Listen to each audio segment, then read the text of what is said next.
네, 여러분 안녕하세요. 안녕하세요. 지난 시간에 이어서 두 번째 시간 건강 강의로 돌아온 김윤영이라고 합니다. 자, 그쵸. 우리 1강에서 우리 건강을 좀 배워봤고요. 그리고 2강으로 들어와서 우리 오늘은 신경과 호르몬에 대해서 공부할 차례예요. 그래서 6강이 시리즈로 되어 있는데 혹시 오늘 저를 처음 보신 분이 계시다면 1강에 있는 제 소개를 들으시면 좋을 것 같고요. 오늘 2강의 신경과 호르몬을 바로 시작하도록 하겠습니다. 여러분들 우리 1강에서 이야기했습니다. 우리 몸은 하나의 덩어리가 아니고 그 안에 조각조각으로 들어가 봤더니 아주 작은 생명체의 세포라는 단위로 우리는 이루어져 있더라. 근데 그 세포들이 60쪽이나 된다고 우리가 배웠어요. 그렇죠? 그래서 이 60쪽의 세포들이요. 한 방향 정말 제가 잘 살 수 있는 여러분들이 각자 스스로가 잘 살 수 있는 방향으로 우리의 몸에 60쪽의 세포들이 그 한 방향으로 어떤 일을 수행하고 있어요.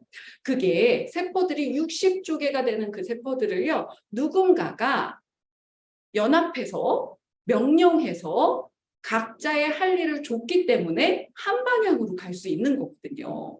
그래서 우리 세포들의 60조개의 세포들의 의사소통 체계 그것을 우리가 신경과 호르몬이라고 합니다. 뇌에서 굉장히 많은 일들을 하죠. 우리가 오늘 하루에도 일어나는 일들을 굉장히 많이 연합을 합니다. 그러고 난 다음에 판단해서 분석을 해서 내려보내주거든요. 그랬을 때 의사소통 체계가 우리는 신경과 호르몬이라고 하고요. 오늘은 그 의사소통 체계라고 하는 신경과 호르몬을 배워볼 차례예요.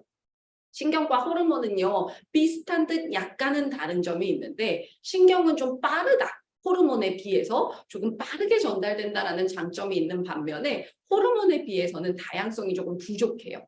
호르몬은요, 신경에 비해서는 조금 느리다라고 생각이 되지만 신경보다 다양성이 굉장히 풍부하다라는 것을 우리가 먼저 짚고 하나하나 살펴보면 좋을 것 같아요. 첫 번째 신경서부터 살펴보도록 하겠습니다. 신경이에요. 60쪽의 세포들이 한 방향으로 이동하기 위해서 명령 체계가 필요했고 굉장히 빠르다라는 장점을 갖고 있는 신경을 알아보려고 하는데요. 신경은 그럼 어떻게 되어 있는가, 어떤 구조를 가지고 있는가라고 봤을 때 우리가 여러분들 많이 들어보셨을 거예요. 중추신경이라고 해가지고요. 중앙처리기관이라고 생각하시면 됩니다. 중추신경이 우리 몸에 있어요. 그래서 뇌랑 척수로 나뉘어집니다. 여기에서 척수는요, 반사신경이에요. 여러분들 반사신경 뭔지 알고 계시죠? 이 반사신경은 여러분들 이렇게 무릎을 탁 쳤을 때 무릎이 훅 펴지는 이런 것들, 혹은 우리 아이들이 이렇게 응가 이런 것들이 이제 화장실에서 안 놓게 되고 기저귀로 나오는 거, 마려워? 그러면 나 이렇게 되는 이런 것도 반사신경이라고 하고요. 그리고 여러분들 뜨거운 거에 손을 이렇게 댔는데 나도 모르게 바로 떼죠. 하고 손을 떼게 되잖아요. 반사적으로 빠르게 어떤 행동을 하기 위해서 척수에서 그 반사신경이 우리의 생명 유지를 위해서 도와주고 있다라고 하는 거죠. 그래서 중추신경은 뇌와 척수로 이루어져 있고요. 그리고 말초신경이라는 것이 있습니다. 중앙의 처리 기관인데요. 얘네한테 모든 정보를 가져다가 주는 연결 통로이기도 하고 중앙에서 내려오는 것들을 수행하기도 합니다. 그래서 내장 기관이나 골격근이나 감각이나 이런 곳에서 들어오는 모든 정보들을 중추로 올려다 줘서 결국에는 뇌가 분석하게 하는 이런 역할들을 하기도 하고 운동을 하기도 한다는 거죠. 그럼 말초신경은 어떻게 우리 몸에서 이루어져 있냐면요. 말초신경은 체신경, 그러니까 의지로 할 수 있는 신경을 체신경이라고 합니다. 제가 오른쪽으로, 이쪽이 오른쪽이니까 오른쪽으로 한 발짝 옆으로 가 이렇게 이야기했을 때 움직일 수 있는 건 체신경, 의지로 가능하다라는 거예요. 그래서 이 체신경은요. 감각과 운동의 신경으로 나뉘어집니다. 그리고요. 말초신경은 체신경과 자율신경으로 나뉘어져요. 자율신경은 의지대로 우리가 할 수 없어요. 여러분들 거짓말을 했을 때 막 가슴이 두근두근 거리고 혹은 막 이렇게 좋아하는 남자를 만났을 때 막 가슴이 벌렁벌렁 얼굴이 빨개져요. 그러지 마, 그러지 마, 얼굴 빨개지지 마 이렇게 얘기한다고 그래서 들어주지 않잖아요. 그런 것들은 자율신경이에요. 그래서 자율신경은요 감각이 아니고 운동으로만 있는 영역이고요. 자율신경은 교감신경과 부교감신경으로 나뉘게 됩니다. 우선 구조화를 알아봤어요. 구조화를 알아봤는데 제가 하나하나 차근차근 설명하기 위해서 뇌를 좀 그려보고 그 작동 원리에 대해서 여러분들께 설명드리도록 하겠습니다. 자, 사람을 그려볼게요. 저 그림을 되게 못 그리는데요. 하도 많이 그리다 보니까 앵간해요. 그렇죠? 앵간하게 잘 그렸어요. 자, 그러면 이 뇌의 구조를 한번 살펴볼 건데요. 여기 가운데 동그랗게 여러분 간뇌라는 것이 있어요. 간뇌라는 것이 대뇌 안쪽에 이렇게 들어있거든요. 그래서 이 간뇌는요. 시상이라고 하는 곳이 있어요. 그래서 신경의 중계센터라고 해가지고 여기를 통해서 우리가 신경들이 드나들면서 정보 교환이 일어난다고 생각하시면 되고요. 여기 시상 상부가 있고요. 이쪽을 우리가 호르몬의 대통령 시상 하부라고 합니다. 그리고요, 이 간뇌 밑에는요, 중뇌가 있어가지고요, 이 중뇌는 우리 고양이들이 많이 발달했다고 하죠. 자세 반사. 올라갔는데 떨어질 때는 네 발로 탁 착지할 수 있는 능력이 있는 고양이들은요, 이렇게 중뇌가 발달했다고 해요. 그리고 여러분들 동공반사도 하거든요. 우리가 병원에 막 실려가는, 그래서 막 우리 의사 선생님들이 막 눈을 열어가지고 후레쉬를 막 이렇게 하잖아요. 우리가 드라마 같은 데 보면 막 있죠. 그게 왜 그러냐면 빛을 비추었을 때 동공이 움직이는가 안 움직이는가를 보는 거예요. 왜요? 그거에 따라서 중뇌가 살아있는지 안 살아있는지를 볼 수 있는 거거든요. 그래서 중뇌는 자세 반사, 동공 반사 이런 것들에 대한 역할을 하고요.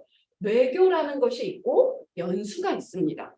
연수는 소화와 호흡에 대한 중추예요. 그래서 얘네가 여러분도 이렇잖아요. 나 지금 밥 먹었어. 자, 소화시켜야 된다. 그러니까 지금부터 식도로 내려가서 위로 간 다음에 자, 소화에 걸만큼 나오고 그러고 난 다음에 소화 다 됐니? 그럼 밑에 12지장으로 내려오고 이런 거 여러분들이 명령하지 않아도 잘 되고 있잖아요. 여러분들이 호흡을 빨리 해야 된다고 분당 더 많이 호흡해 이렇게 명령하지 않아도 알아서 우리가 빠르게 호흡하잖아요. 누구 때문이에요? 연수 때문이에요.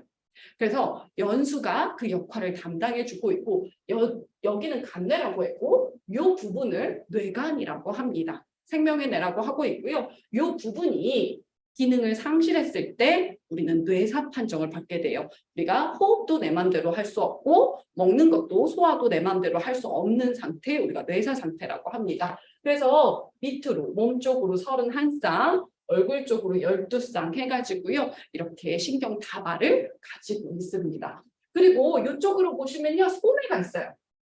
소뇌가 있어가지고 소뇌가 조금 발달하신 분들은 우리 운동 잘 하시는 분들 있죠. 그런 분들이 소뇌가 발달했어요. 평형감각 이런 것들이 굉장히 좋으신 분들이죠. 넘어질 듯 넘어지지 않고 그리고 여러분들이 어렸을 때 자전거를 배웠던 그 기억, 롤러 스케이트를 탔던 그 기억 그러고 있다가 아주 오랜만에 자전거를 올라타고 막 이렇게 했을 때 여러분들 막 달릴 수 있잖아요. 그게 뭐예요? 손에 저장되어 있어요. 여러분들이 체득된 그 언어는요. 여기 감각으로 여기 손에 저장되어 있어서 우리가 시간이 지나고 나도 한번 쓰지 않아도 여러분들이 사용하실 수 있는 거예요.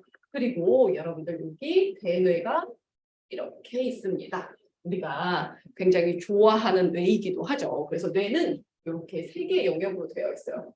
감각 영역이 있고요. 그리고 운동 영역이 있고요. 그리고 연합 영역이 있습니다. 그리고 요 앞에 우리가 전전두엽이라고 하는 공간도 있지요. 좋아요. 그리고 우리 이쪽에는요. 해마가 있어요.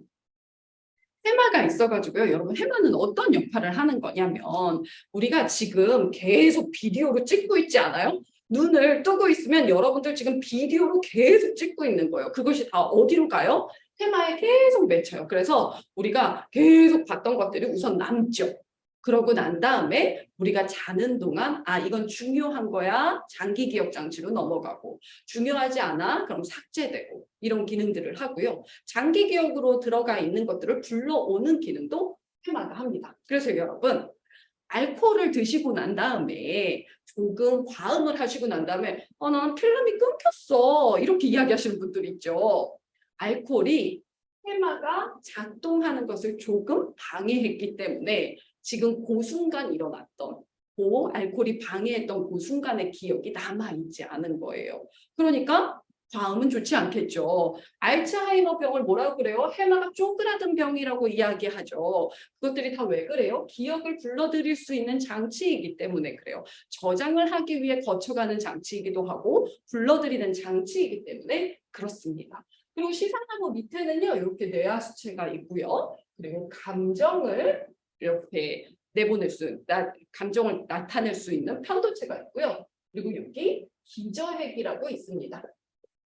기저핵과 편도체는 조금 글씨로 써볼게요. 그래서 이렇게 되어 있어요. 그러면 제가 조금 여러분들한테 설명을 한번 드리도록 하겠습니다. 자, 우리가요.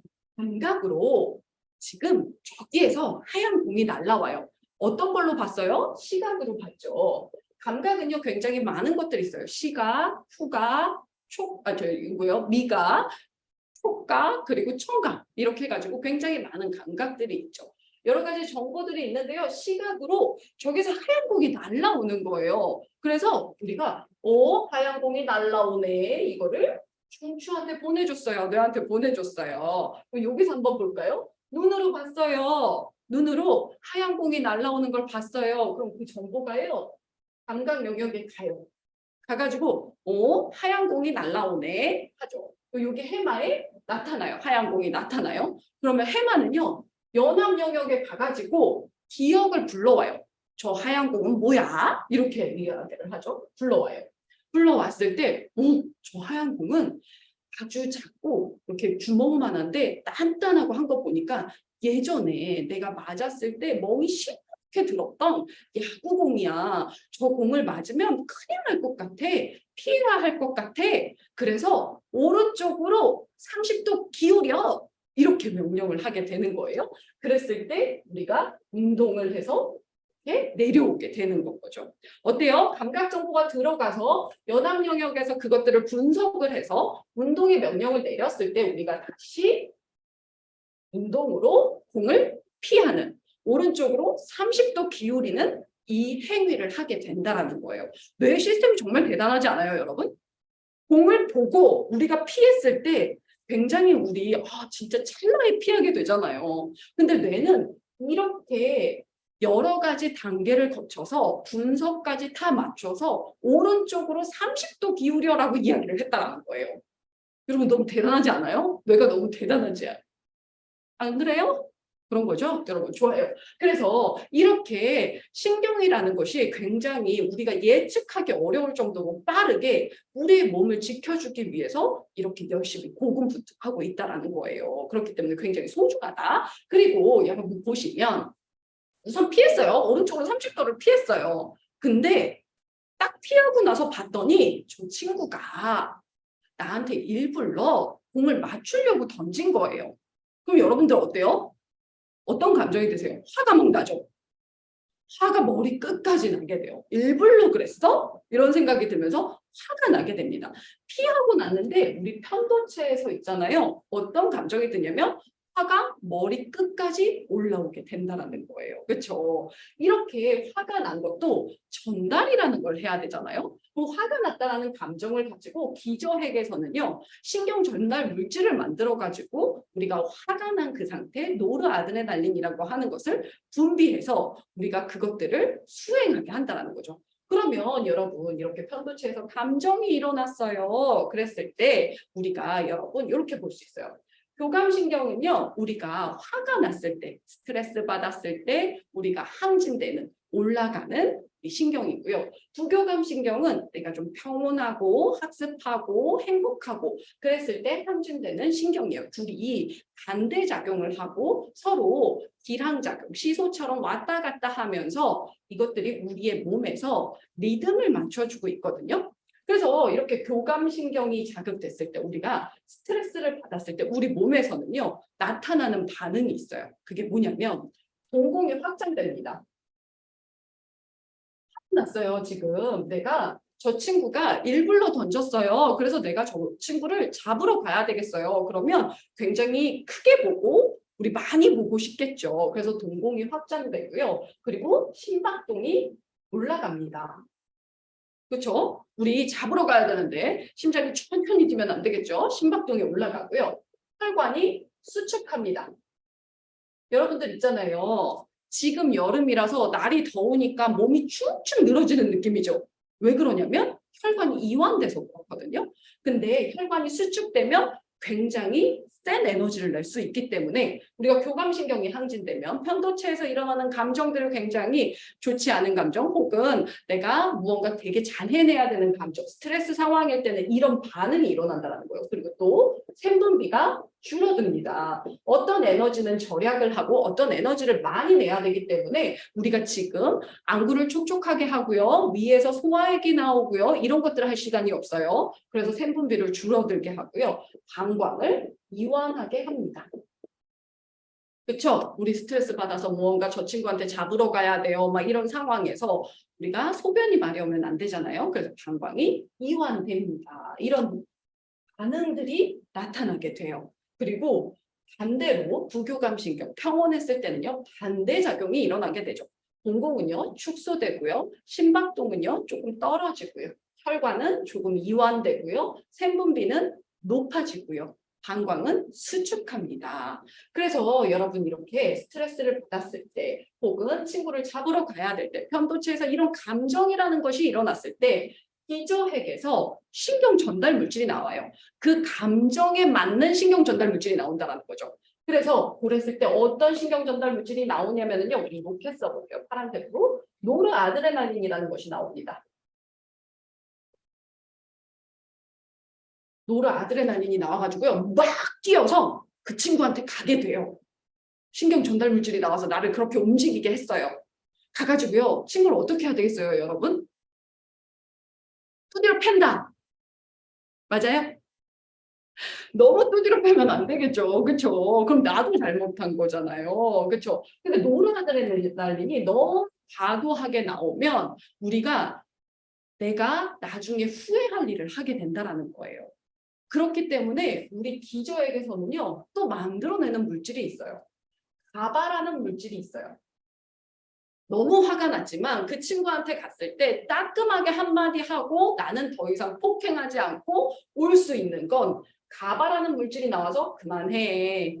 더 이상은 하면 안 돼. 이렇게 하는 물질, 신경전달 물질이 있기 때문이에요. 그래서 가바가 좀 부족하시고 노르아드레날린이 정말 끝까지 나오시는 분들은 병이 생겨요.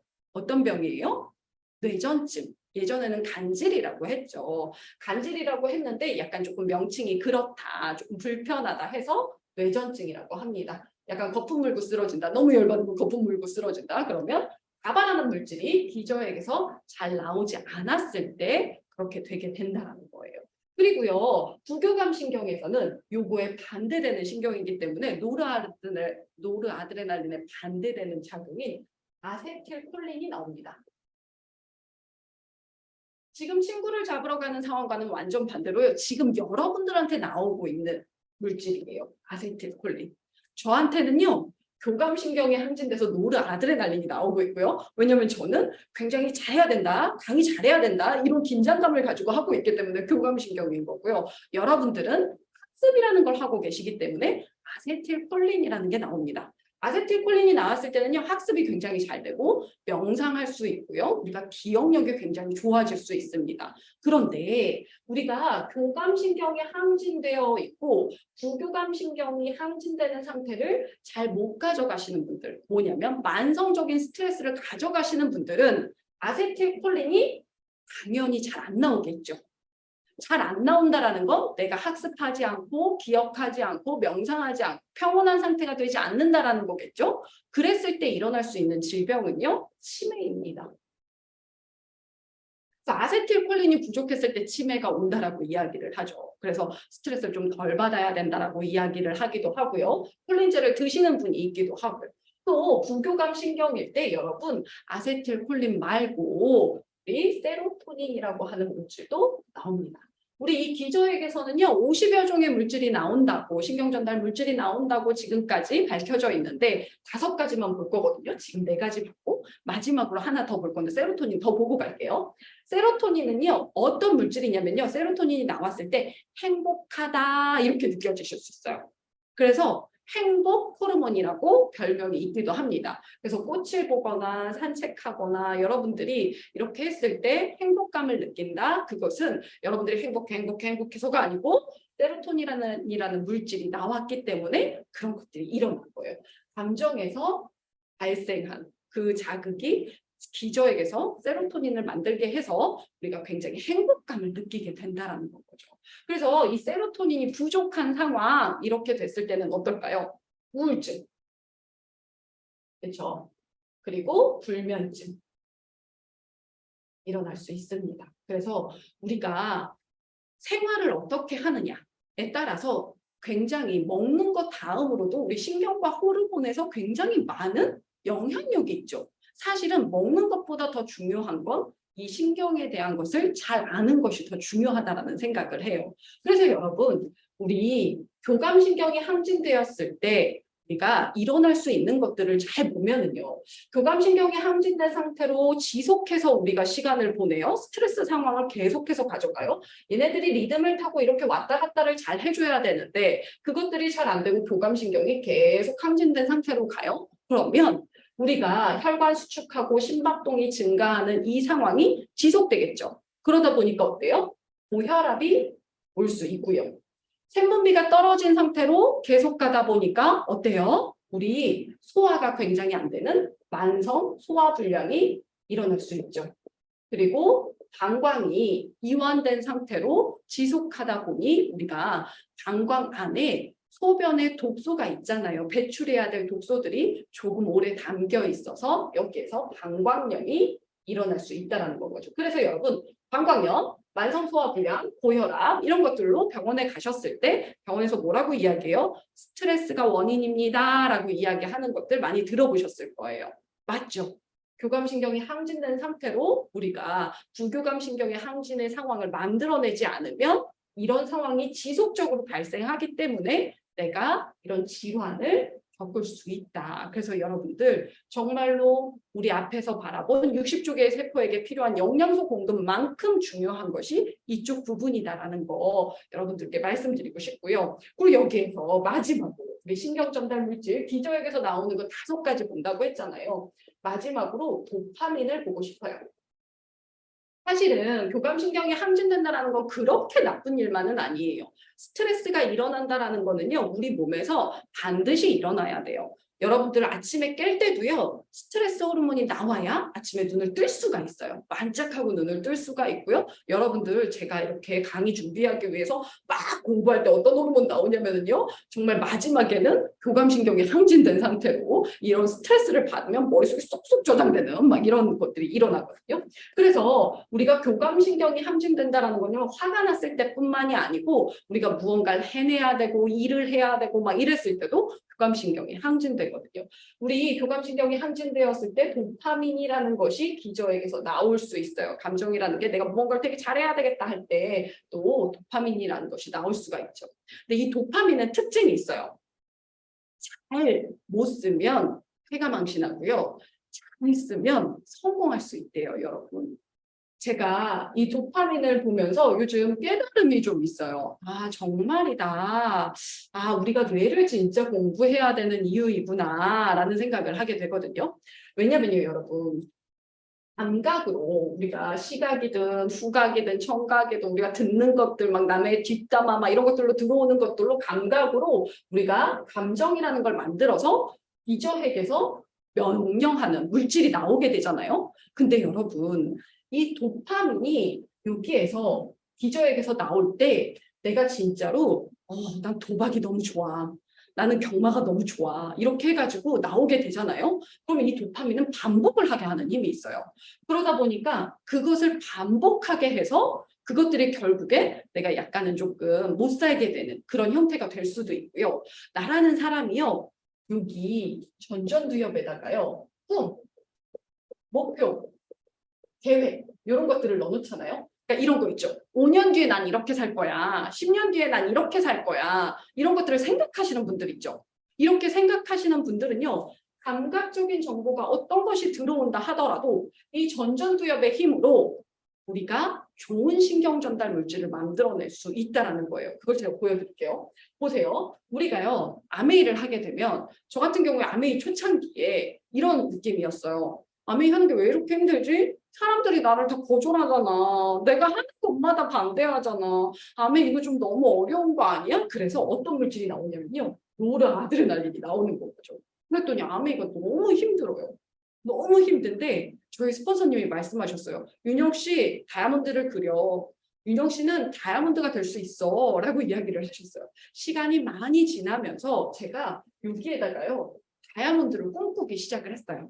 꿈꾸기 시작을 했더니요. 제가 누군가를 만나서 아메이를 이야기를 했을 거 아니에요. 근데 똑같이 역시나 반대가 있죠.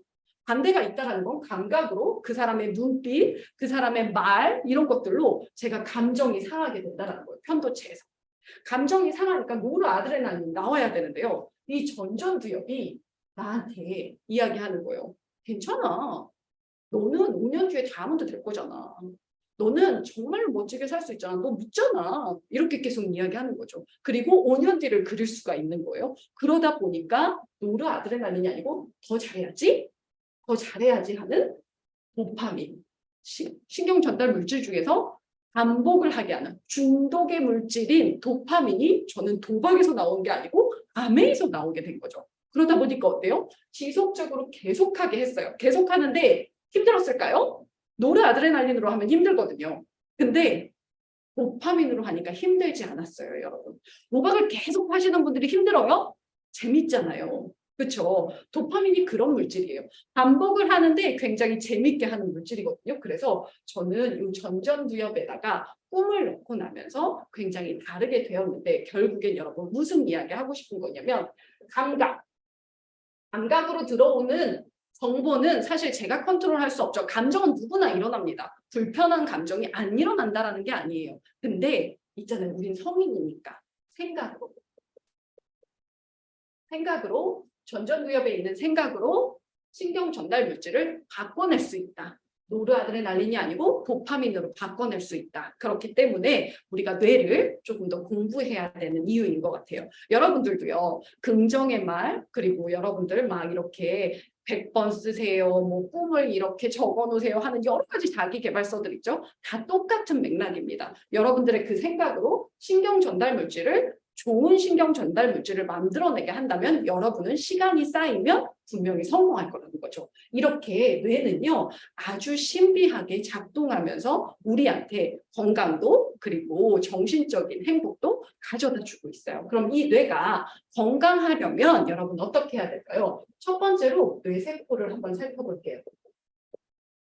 60조 개의 세포로 되어 있는데 뇌는요? 뇌세포로 되어 있겠죠. 뇌만 세포가 한번 태어나면 계속 끝까지 간다라고 이야기를 하고 있어요. 뇌세포는요. 이렇게 생겼어요.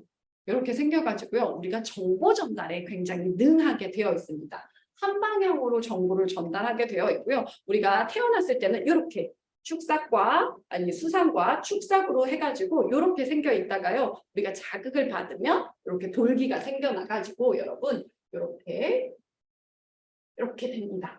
이렇게 돼서 수상이 이렇게 돌기가 생겨나게 돼요. 이 돌기들이 만나면서 정보가 전달되는 거거든요. 그래서요. 굉장히 많은 신경세포, 1000억 개에서 3000억 개라고 이야기를 하고 있어요. 그런 세포들이 전기가 흐르는 이 신호로 신경을 전달하고 있는데 여러분 여기에서 합선이 될 수 있잖아요. 그렇죠? 신경세포들은요. 굉장히 많은 애들이 얽히설키 있거든요. 얽히설키 있는데 한 방향으로 전달이 돼야 되는데 옆에 있는 애한테 이렇게 전달이 돼서 합선이 될 수 있잖아요. 그래서 신경세포들은요. 굉장히 좋아하는 게 있습니다. 뭐예요? DHA예요. 여기를요. 이렇게 지방으로 감싸주기를 바래요. 우리 뇌세포들은. 왜냐하면 합선이 돼서 이상한 명령을 하면 안 되니까. 그래서 말랑말랑한 지방, DHA 지방으로 이렇게 보호를 하면 이 뇌세포들이 건강할 수 있다. 그리고 이렇게 전기가 한 방향으로 흐른다고 했는데 우리 몸에서 전기가 흐른다? 그것은 미네랄이 담당합니다. 그래서 칼슘이나 나트륨, 칼륨 채널 같은 것들이 있어서 그것을 가지고 전기가 흐를 수 있는 채널을 만들어내고 전기 신호가 발생한다는 거죠. 그래서 미네랄 중요하고요. 여러분들 아까 신경 전달물질 여기서 말씀드렸잖아요. 우리가 축상 마지막에 여기에서 소포체 형태로 주머니 형태로 막 이렇게 정기적인 신호가 딱 오면 여기가 활성화가 돼요. 그래서 화가 났어? 노르아드레날린이야? 그럼 너 노르아드레날린 이렇게 탁 치면 여기에서 칼슘이 이걸 탁 쳐주거든요. 그럼 얘가 주머니를 빵 터뜨려서 노르아드레날린이 이렇게 분비돼서 그 다음 신경세포한테로 가게 되는 거예요. 근데요, 요 소포체들은 단백질로 되어 있습니다. 그래서 뇌세포가 건강하려고 하면 DHA나 미네랄이나 단백질 같은 성분이 굉장히 중요하고요. 그 다음번에 우리 뇌가 건강한다. 그것은 뇌파도 안정적이어야 우리가 건강할 수 있다는 거예요. 뇌파는요, 여러분 감마파도 있고요. 베타파도 있고요. 알파파도 있고 세타파도 있고 델타파도 있어서 5개의 파장으로 되어 있습니다. 그래서요 우리가 헤르츠, 그러니까 라디오 할 때 우리 주파수 맞춰요 라고 이야기하잖아요. 우리 뇌도 주파수 맞출 수 있습니다. 전기 신호가 흐르기 때문에 우리 파장이라는 것이 발생을 해요. 그래서 이렇게 델타파는요 4Hz 이하를 이야기하고요. 세타파는 4에서 8Hz를 이야기하고요. 알파파는 8에서 13Hz를 이야기하고요. 베타파는 13에서 30Hz를 이야기하고 감마파는 30Hz 이상을 이야기합니다. 그래서 여러분 델타파와 세타파는 우리 수면할 때 작동해요. 세타파는 렘 수면이고요. 델타파는 깊은 수면입니다. 그래서 여러분들이 잠에 들면 있잖아요. 렘 수면에서 깊은 잠에 빠져들었다가 다시 렘 수면으로 나오게 되거든요. 이렇게 한 텀이 1.5시간이에요. 1.5시간이라서 여러분 이 시간을 곱하기 4번 정도 한 거, 그러니까 6시간은 주무셔야 여러분들이 조금 개운하다. 그리고 내가 낮에 공부했던 것들이 장기 기억에 저장이 된다. 세포들이 좀 재생이 됐다. 이런 감을 조금 느끼실 수가 있어요. 최적은요, 5번. 7.5시간 주무셨을 때 정말 여러분들이 최고의 잠을 잔 거고요. 분명히 숙면하셔야 되겠지만 이렇게 5텀을 한번 이렇게 왔다 갔다 하시면 굉장히 좋고요. 적어도 3텀, 4.5시간 정도는 주무셔야 합니다. 그래서 여러분 4시간 정도 잤을 때는 정신이 몽롱하다는 느낌이 좀 있잖아요. 그게 왜 그래요? 충분히 쉬지 못했기 때문에 재생도 일어나지 않았고 정리도 일어나지 않아서 그래요. 그래서 이렇게 수면에 해당하는 파장이고요. 알파파랑 베타파는 우리가 생활에서 일어나게 됩니다. 지금 알파파 여러분들입니다. 여러분들 학습하고 지금 기억하려고 하고 근데 여러분들이 지금 여기에서 자꾸 눈이 감기려고 하시는 분들은 자꾸 이렇게 파장이 떨어지고 있는 거예요. 그렇죠? 저는 여기로 떨어질 새가 없어요. 왜요? 베타파로 지금 제가 있거든요. 그렇죠? 그래서 실생활에서도요. 얘는 리듬을 타고 왔다 갔다 하셔야 여러분들은 굉장히 건강한 생활을 하실 수가 있어요. 그래서 여러분 이렇게 뇌파도요. 조금 영양소의 도움을 받으실 수 있습니다. 알파파 상태가 굉장히 안정적이고 사람이 평온한 상태를 만들어주기 때문에 알파파 상태를 도와줄 수 있는 영양소가 있어요. 뭐예요? L테아닌 성분이에요. 그래서 L테아닌 성분은요, 여러분 F-옥타코산올에 들어있기도 하고요. 아름답고 고요하게 테아닌샷에 들어있기도 합니다. 그리고 이렇게 세타파랑 델타파로 우리가 충분히 수면할 수 있는 깊은 잠에 잘 들 수 있게 하는 우리 이런 성분들은요. 미강주정 추출물이라고 해가지고 우리 지금 나와 있죠. 굿슬립 밸런스. 그래서 이런 물질들을 제공받으셔가지고 여러분들이 이 뇌파를 안정시키는 데 도움을 받으실 수도 있다라는 거예요. 이렇게 우리 뇌는요, 하나의 영양소로 이루어져 있지 않고 여러 가지 영양소, 그리고 내가 어떤 생각을 하느냐, 어떤 자극을 받느냐에 따라서 굉장히 달라질 수 있기 때문에 생활적인 면과 영양소적인 면을 다 골고루 잘 가져가시면서 리듬을 맞추셨을 때 여러분들이 건강하실 수 있습니다. 이번에는요, 호르몬을 볼게요. 자, 호르몬은요, 우리 어디에서 분비하게 되냐면요. 여러분, 여기 시상 하부에서 분비하게 됩니다. 시상 하부에서 하는 역할이 뭐냐면요. 항상성을 유지하는 역할을 해요. 어떤 항상성이냐라고 생각을 해보시면 혈액 내용물의 항상성이에요. 우리 혈액은요, 항상 똑같아야 되거든요. 그렇죠? 그래서 혈액이 달라지면 안 되잖아요. 그래서 혈액의 항상성을 맞추기 위해서 이 시상하부가 계속 우리 몸을 체크하고 있습니다. 체크하면서 점검하고 만약에 보완할 상황이 있으면 자극으로 명령하고 이것들을 계속하고 있거든요. 마치 여러분들 보일러를 24도로 맞춰놓은 다음에 우리가 좀 놔두면 우리가 만약에 추워지면 보일러가 다시 켜져가지고 24도까지 열을 올리는 역할을 하고요. 더 많이 올리면 열이 너무 올라갈 것 같으면 25도, 26도가 될 것 같으면 보일러가 멈추게 되죠. 그거와 똑같은 역할을 시상하부가 한다고 합니다. 그럼 혈액의 항상성은 무엇을 이야기하느냐라고 봤을 때 pH 7.4. 혈액의 농도는요, 약 알칼리여야 하거든요. 그래서 pH 7.4가 되는지 계속 보고 있고요. 체온 36.5도씨가 되는지 계속 보면서 땀을 내던 우리가 이렇게 하면서 우리가 혀를 닫던 이런 것들을 하면서 우리가 체온을 맞춰주는 역할을 하고요. 상투압도 조절합니다. 그리고 혈압, 혈당. 대표적으로 5가지만 볼게요. 굉장히 많은 일을 하는데 우리가 이런 것들은 굉장히 중요하기 때문에 시상하부가 계속 체크를 하고 있어요. 체크를 한다면 어떻게 해야 될까요? 체크만 하고 가만히 있는 친구가 아니고요. 얘는 어떤 자극으로 명령을 내리는 역할을 하기도 합니다. 그래서 시상하부가요. 직접 분비합니다. 우리가 직접 분비하는 것이 있어요. 뭘로 통해서 직접 분비하게 되냐면요. 자율신경을 통해서 직접 분비를 해요. 언제냐면요. 우리가 혈당을 높여야 돼요. 그리고요. 혈당을 낮춰야 돼요. 이랬을 때 시상하부가 혈당을 높여야 되겠는데 이거 안 되겠는데? 라고 했을 때 어떻게 하게 되냐면요. 췌장에 알파세포를 자극해가지고요. 글루카곤을 분비하게 합니다. 그리고 부신 수질에 분비를 해서 아드레날린을 분비하게 해요. 그래서 혈당을 올리는 거죠. 여러분 혈당이 많아서만 걱정인 줄 알았잖아요. 혈당이 많은 거는 사실은 그냥 지금 바로 문제가 되지는 않아요. 지속적으로 문제가 쌓였을 때 문제가 되는 거거든요. 근데 저혈당은 굉장히 크게 문제되기 때문에 우리 몸에서 혈당이 떨어져? 그럼 얼른 올려야지 해서 이렇게 명령 체계를 갖고 있고 시상하부가 직접적으로 하게 된다는 거죠. 혈당을 낮춰야 하는 일도 있습니다. 그랬을 때는 췌장의 베타세포를 통해서 우리가 인슐린을 분비해요. 그래서 혈당을 낮추는 역할을 하기도 합니다.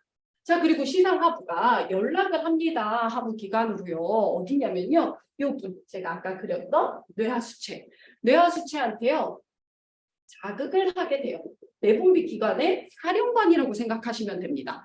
뇌하수체한테 연락을 해가지고 자극을 통해서 명령하게 합니다. 그랬을 때 뇌하수체가 직접 분비하는 것들이 있어요. 첫 번째, 성장 호르몬입니다.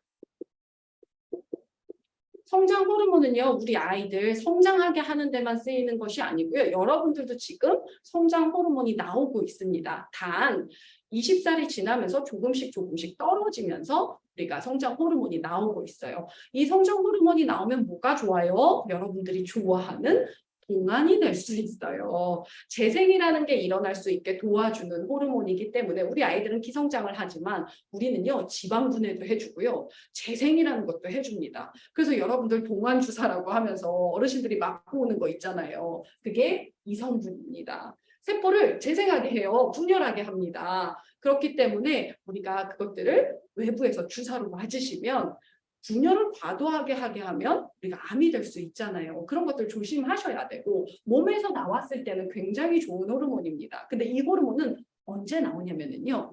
밤에 숙면했을 때 나옵니다. 그래서 12시부터 2시 사이에 피크로 많이 나온다고 하니까 여러분들이 적어도 10시에는 주무셔야 깊은 수면으로 들어가는 시간이 있겠죠.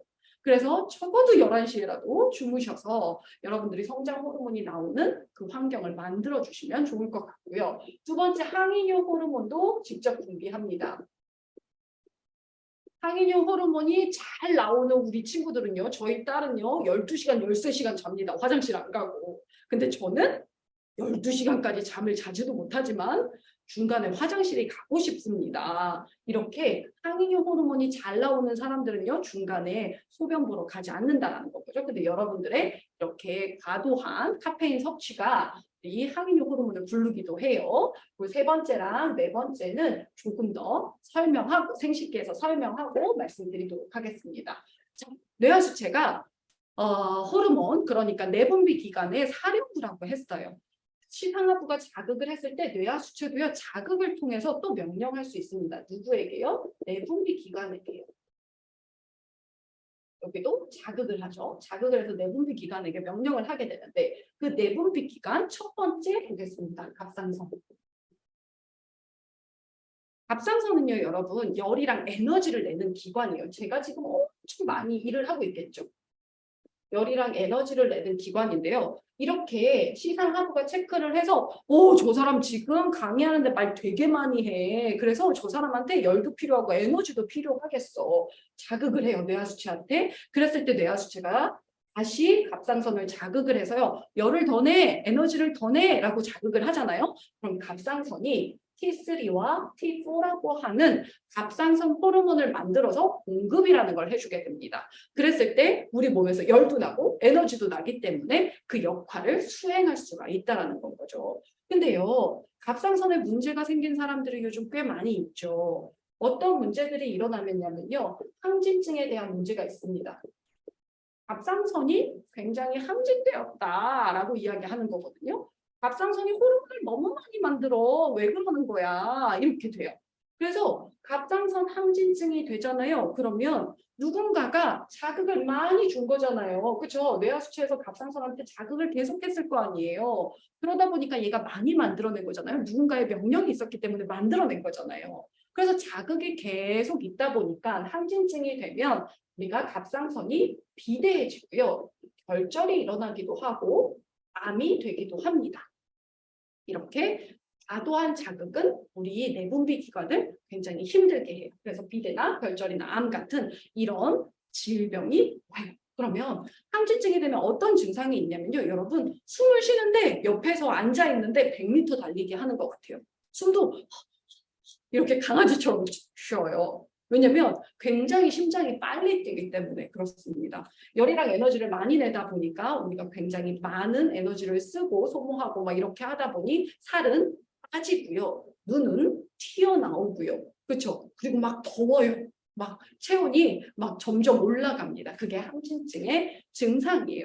그럼 그렇게 이런 증상들이 나타났을 때 병원에 가면 어떤 걸 하나요? 라고 보면 갑상선제를 줍니다.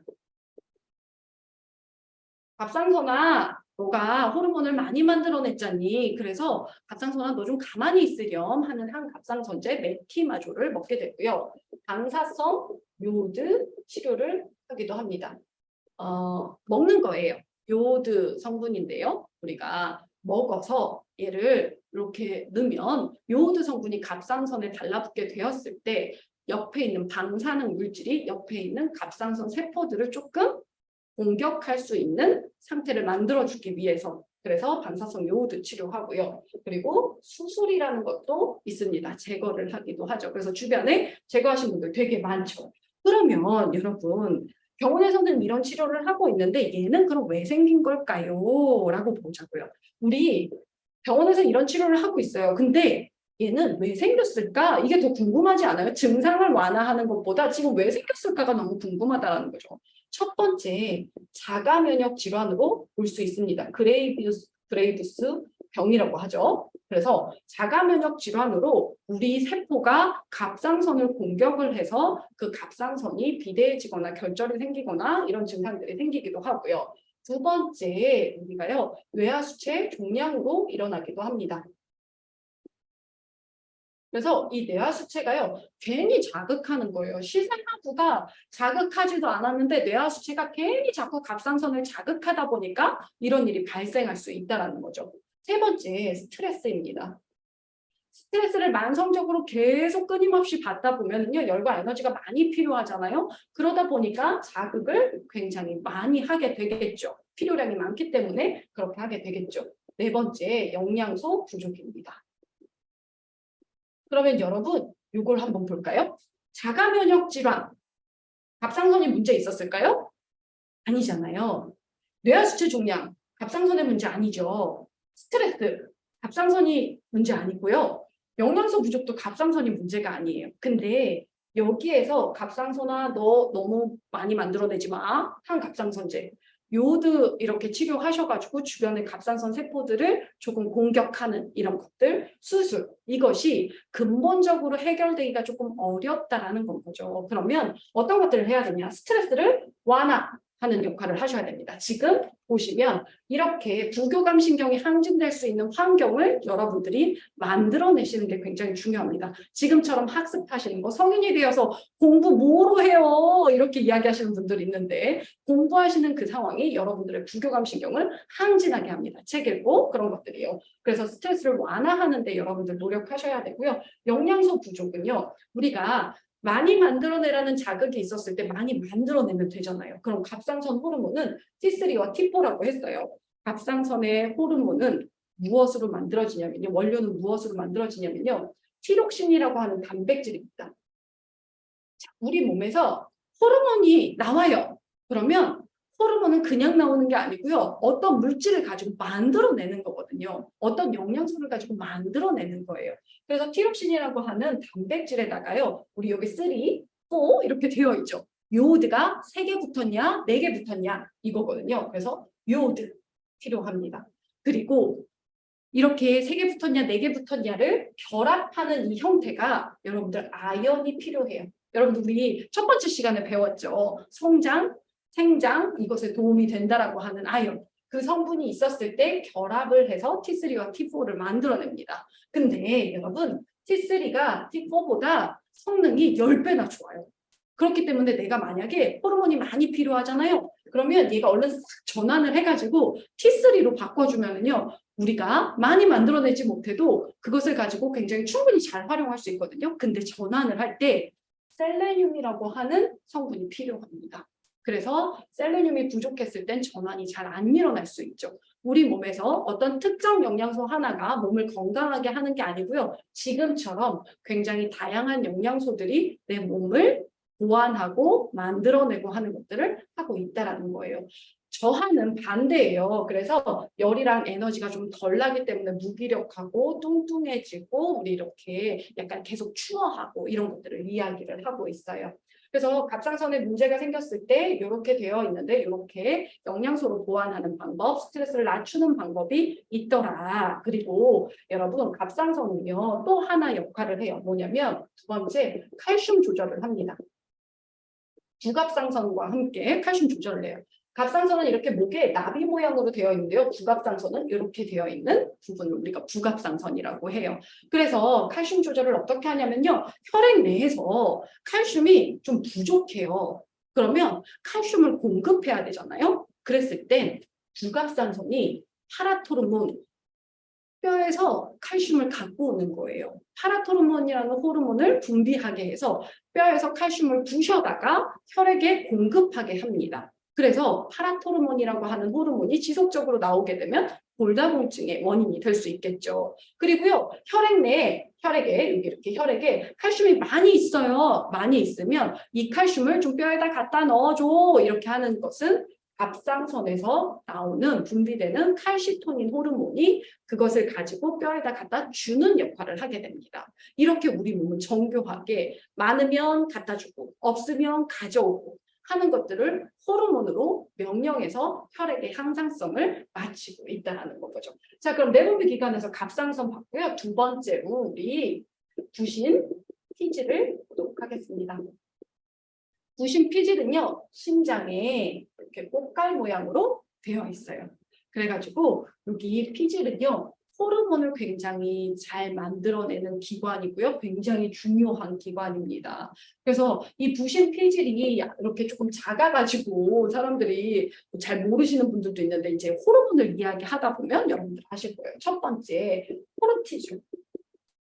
이라고 하는 호르몬을 만들어냅니다. 우리가 스트레스 받았을 때 스트레스에 대항하기 위해서 에너지를 공급하기 위해서 나오는 호르몬이에요. 그래서 이런 호르몬이 나오게 되면은요, 굉장히 에너지를 많이 가져다 주기 위해서 우리 몸에 있는 근육 이런 데서 부셔가지고 당을 가져다 주는 역할을 하죠. 그래서 코르티졸이 나오기 시작하면 당을 막 내 몸에서 부셔가지고 가져다 주게 돼요. 그래서 만성적으로 코르티졸이 나오시는 분들은요, 원래는 코르티졸이 나오게 되면 사실 굉장히 극강의 스트레스이기 때문에 막 살찌거나 이러지 않고 살이 빠져야 되거든요. 근데 만성적으로 계속 스트레스 너무 많이 받으시고 하시는 분들은 이렇게 코르티졸이 계속 나와서 혈액 내에 코르티졸에 대한 수치들이 계속 이렇게 잉여로 남아있는 분들은 살이 찌죠. 왜냐면 자꾸 뭔가를 먹고 싶어져요.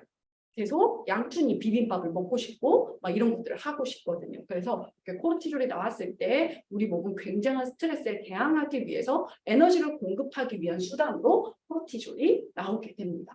두 번째, 알도스테론이 있어요. 얘는요, 우리 몸에서 수분 관리하는 겁니다. 그래서 혈압 이런 것들을 조절할 수 있는 친구예요. 내 몸에 약간 수분이 부족해. 그러면 수분을 더 공급해야 되겠는데 이렇게 했을 때 나트륨을 재흡수하라고 명령하고요. 나트륨을 재흡수하게 되면 물을 끌어당기게 하겠죠. 그러면 나트륨을 재흡수하면서 뭘 하겠어요? 항이뇨 호르몬을 내보내가지고요. 우리가 이뇨하지 못하게도 하죠. 그래서 한 가지 호르몬이 하는 것이 아니라 여러 가지가 연합해가지고 우리 몸을 지켜내고 있다는 거. 그리고 세 번째가 안드로겐. 남성 호르몬으로 여러분들이 알고 계실 거예요. 그래서 사춘기 이전에는 여자든 남자든 안드로겐을 가지고 성호르몬으로 사용을 하고 있다가 사춘기 때서부터 조금 다르게 사용하게 되는데요. 이 안드로겐이라는 것이 약간 조금 많이 분비되시는 여자분들은요, 조금 걸걸하시네요. 이렇게 남성 호르몬이 많이 분비되는 거니까 스트레스를 많이 받아요. 내가 계속 이렇게 화가 난 상태로 약간 이렇게 있어요. 그러면 아들 새 키우는 엄마들은 이상하게 목소리도 크고요. 막 수염도 자라나는 것 같고 막 이렇게 된단 말이죠. 왜 그래요? 우리가 스트레스를 굉장히 많이 받게 되면 이렇게 안드로겐이라는 호르몬도 분비되기 때문에 부신피질이 자극되면 얘네들이 다 분비될 수 있겠죠. 그렇기 때문에 이렇게 분비되게 되면 나라는 사람이 조금 스트레스를 많이 받는 사람일 수 있습니다. 라고 이야기하는 거고요. 부신피질이 항진되었을 때 부신피질의 그 자극 호르몬이 너무 많이 와서 부신피질이 너무 힘들게 되면 어떤 일이 발생하냐면요. 쿠싱 증후군이라고 해요.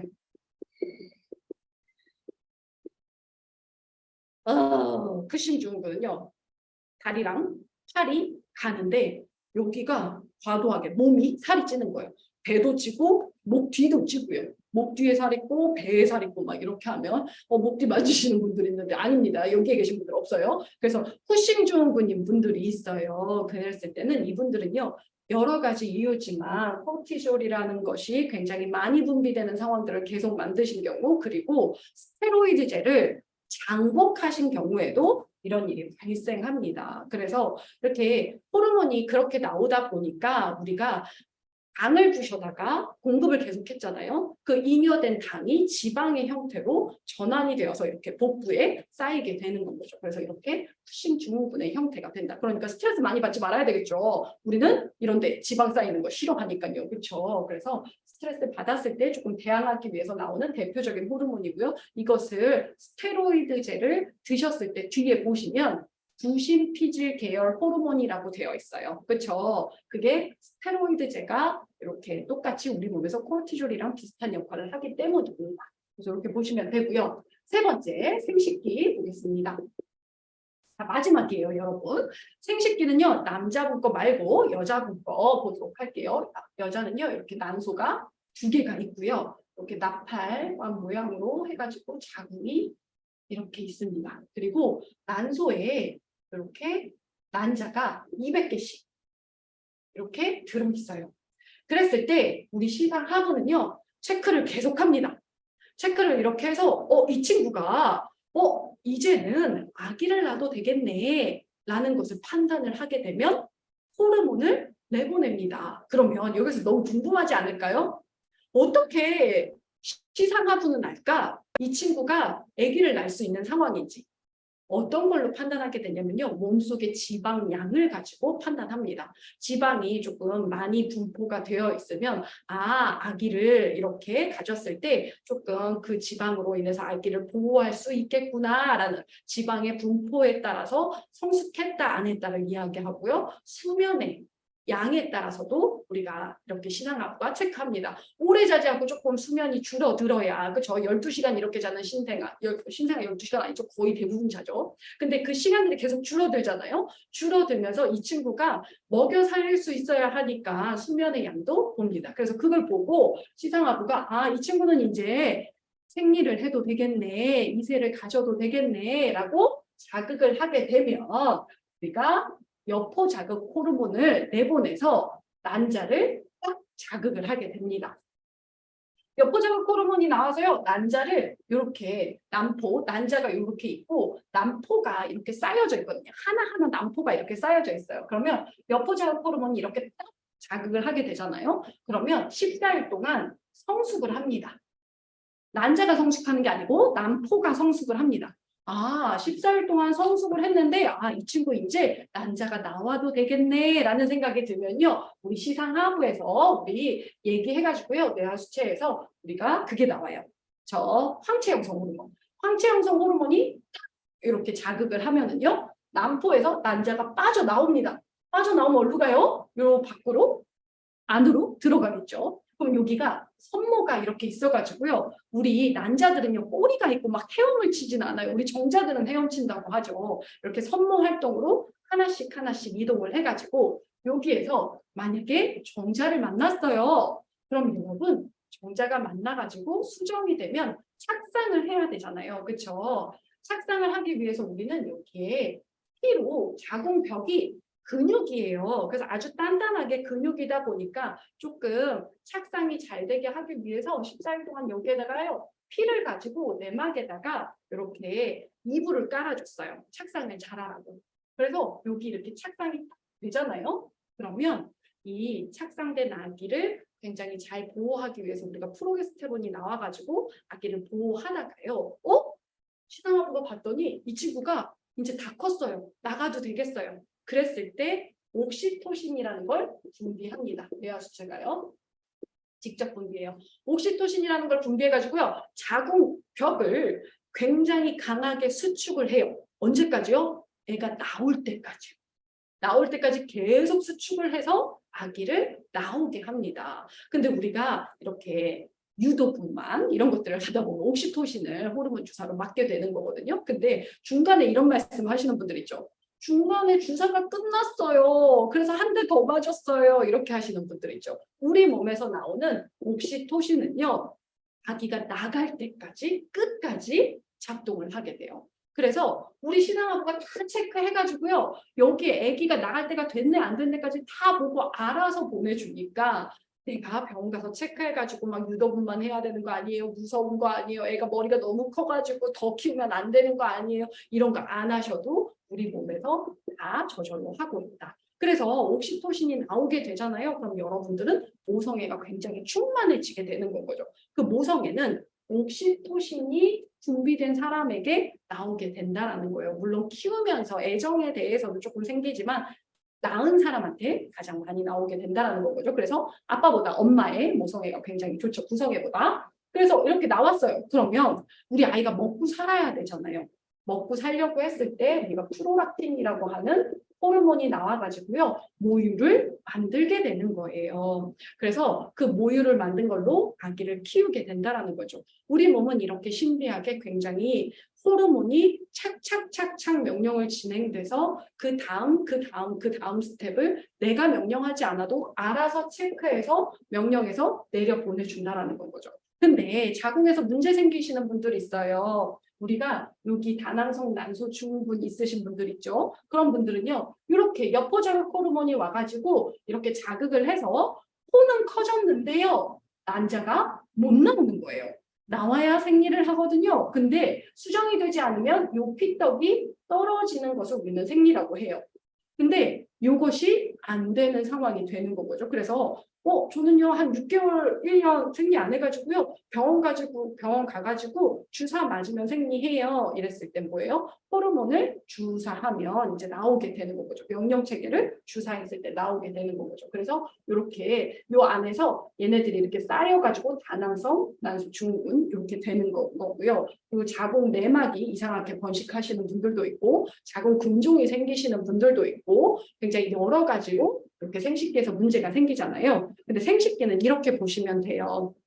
우선은 이렇게 따뜻한 상황이어야 되거든요. 생식기 여자분들 같은 경우는요. 굉장히 따뜻해야 우리가 그곳에서 혈액이 뭉치지 않아요. 여기에 차가우면은요. 자궁이 차가우면은요. 혈액이 잘 순환되지 않으면요. 피가 이렇게 흐르게 있지 않고요. 약간 피떡이 져요. 그래서 덩어리가 생기거든요. 그거를 떨어내려다 보니까 자궁벽을 강하게 수축해가지고 생리통이 크게 일어나잖아요. 그런 분들한테 우리가 GLA 같은 성분 이렇게 권해가지고 하게 되면 그 통증이 없어지는 이유는요. 그게 우리가 면역 반응으로 염증을 조금 저하시킬 수 있는 그 기능도 있지만 자궁을 따뜻하게 하는 생각이나 당귀 성분도 들어있고 순환도 좋게 하기 때문이에요. 이렇게 따뜻한 것이 굉장히 중요하고요. 그리고 요즘 우리 아이들에게 2차 성징기가 빨리 오는 것들이 문제가 되고 있는데 그런 것들은 우리가 환경 호르몬인데 여성 호르몬의 역할을 한다는 걸 여러분들이 꼭 아셔야 돼요. 플라스틱이나 여러분들이 쓰는 샴푸나 이런 것들이 여성 호르몬의 역할을 해서 마치 지네가 우리가 만들어낸 호르몬처럼 명령하게 된다는 거죠. 그래서 생활에서 차단하셔야 되는 게 있고 내부에서 따뜻하게 가꾸셔야 하는 것들도 있고요. 전반적으로 보셨을 때 여러분 어찌됐든 우리 뇌는요. 신경과 호르몬을 가지고 우리 세포들에게 명령이라는 걸 하고 있는데 이 명령이라는 것이 굉장히 잘 이루어질 수 있으려면 영양소도 영양소지만 나라는 사람이 전전두엽을 잘 활용하셔가지고 좋은 생각 하셔가지고 기저핵에서 좋은 물질, 좋은 호르몬 이런 것들이 우리 몸에 공급될 수 있도록 명령될 수 있도록 하는 것도 굉장히 중요한 방법인 것 같습니다. 이렇게 해서 2강 마치고요. 다음 주 3강으로 돌아오도록 하겠습니다. 수고 많으셨습니다. 감사합니다.